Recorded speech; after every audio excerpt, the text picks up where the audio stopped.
आकाशवाणी केंद्र भोपाल से प्रस्तुत हैं प्रादेशिक समाचार। पहले मुख्य समाचार। गांवों में इलाज की बजाय झाड़ फूंक के फेर में जा रही ग्रामीणों की जान। गांव में घर घर जाके जांच करें जोरों पर।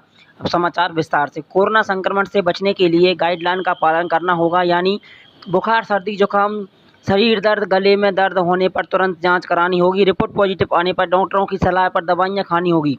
घर में आइसोलेशन रहना होगा। अधिक तबीयत बिगड़ने पर अस्पताल में भर्ती होना होगा। कोरोना से बचाव के लिए वैक्सीन लगवानी होगी। मास्क लगाने के साथ शारीरिक दूरी का पालन करना होगा। लेकिन इसके उलट उत्तर प्रदेश ग्रामीण क्षेत्रों में कोरोना से बचने के लिए गाइडलाइन का पालन करने से बजाय झाड़ फूंक का सहारा ले रहे हैं, अनुष्ठान करवा रख रहे हैं, जड़ी बूटी खा रहे हैं। दरअसल इसकी मूल वजह लोगों को कोरोना को लेकर भ्रम की स्थिति होना है और प्रशासन लोगों की जरूरत के लिए कोई ठोस कदम नहीं उठा रही है। विदिशा के कई गांवों में लोग कोरोना को मोती झरा यानी टाइफाइड मानकर देसी उपचार और बाबाओं का सहारा ले रहे हैं।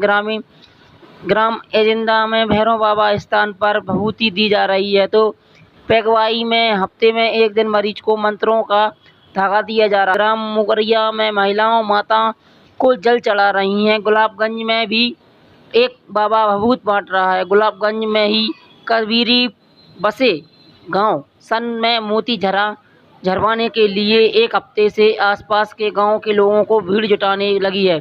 यह कैलाश विश्वकर्मा नामक युवक झाड़ फूंक कर लोगों का इलाज कर रहा था। दूसरे गांवों के लोगों की भीड़ बढ़ाने पर स्थानीय ग्रामीणों ने प्रशासन को शिकायत की, जिसके वजह प्रशासनिक अधिकारियों ने मौके पर पहुंचकर झाड़ फूंक बंद कराई और बाबा के खिलाफ प्रतिबंधात्मक कार्रवाई की।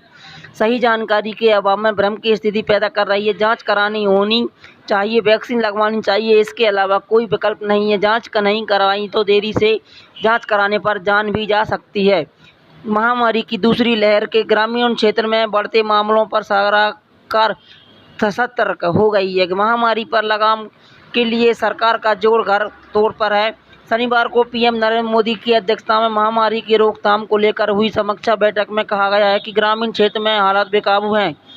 उससे पहले सारे प्रशासनिक तंत्र को 5 चौतरफा उपाय करने के लिए कदम उठाना चाहिए। वैक्सीन की तरफ पर भी चर्चा हुई। जुलाई अगस्त 2021 के बाद देश में टीके पर्याप्त उपलब्धता होगी और ऐसे में बड़े पैमाने पर लोगों को टीकाकरण के पुख्ता इंतजाम किए जाएंगे। पीएम नरेंद्र मोदी ग्रामीण क्षेत्र में को लेकर पूरी तरह से सजगता बताई जा रही है कि घर घर जाकर टेस्टिंग और सर्वे का काम किया जाए। ग्रामीण क्षेत्र में ऑक्सीजन कंटेनमेंट की आपूर्ति नीति पर भी बात हुई है। इसके साथ ही आशा व आंगनबाड़ी कार्यकर्ताओं को प्रशिक्षित करने का विचार भी पीएम ने व्यक्त किया है। कुछ राज्यों में केंद्र की ओर से भेजे गए बैक्टीरिया और अन्य चिकित्सा उपकरणों का इस्तेमाल नहीं होने पर, उनके खराब होने पर पीएम से चिंता जताई है। और ऑक्सीजन ग्रामीण क्षेत्र में कोरोना संक्रमण को लेकर पिछले एक हफ्ते से चिंताजनक खबरें आने के बाद पीएम के स्तर पर विस्तार में परामर्श हुआ कि कोरोना की पहली लहर ग्रामीण भारत काफ़ी हद तक अछूता रह गया था, लेकिन इस बार हालात बदलते हुए महाराष्ट्र, गुजरात से लेकर मध्य प्रदेश, उत्तर प्रदेश, बंगाल तक